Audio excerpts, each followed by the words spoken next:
बिस्मिल्लाहिर्रहमानिर्रहीम।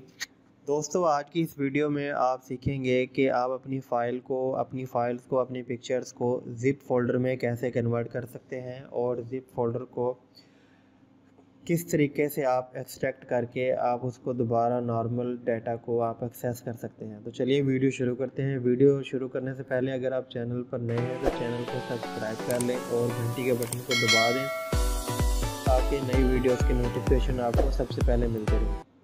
तो कोई भी हम अपने फ़ाइल को ओपन कर लेते हैं जिसमें हमारा डाटा पड़ा हो। तो ये देखें कि ये टेस्ट के नाम से एक फ़ोल्डर में डेस्कटॉप पे बनाया हुआ है। इसके अंदर ये फ़ोल्डर्स हैं और ये फ़ोल्डर्स वगैरह जो हैं ये पिक्चर्स हैं। इनको हम एक्सट्रैक्ट किस तरीके से कर सकते हैं। कीबोर्ड से कंट्रोल ए प्रेस करेंगे तो सिलेक्ट ऑल और माउस से राइट बटन दबाकर सेंड टू पर क्लिक करने के बाद ऑप्शन यूज़ करेंगे हम कंप्रेस्ड जिप्ड फ़ोल्डर।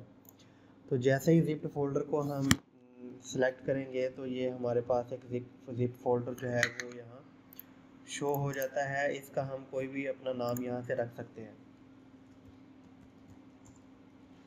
ये मैंने इसका नाम रख लिया। अगर मैं इसको डबल क्लिक करूँ तो ये देखें कि जो हमारी जो फाइलें थी वो सारी जो पिक्चर्स हैं वो यहाँ इसके अंदर सेव हो गई है। किसी को भी खोल कर ओपन करके ये देखना चाहें तो ये वाली पिक्चर हमें यहाँ है और ये वाली पिक्चर ये देखें कि 6 नंबर पर ये वाली पिक्चर पड़ी हुई है। तो अगर इसी ज़िप फाइल को हम एक्सट्रैक्ट करना चाहें तो इसको सेलेक्ट करके माउस से राइट क्लिक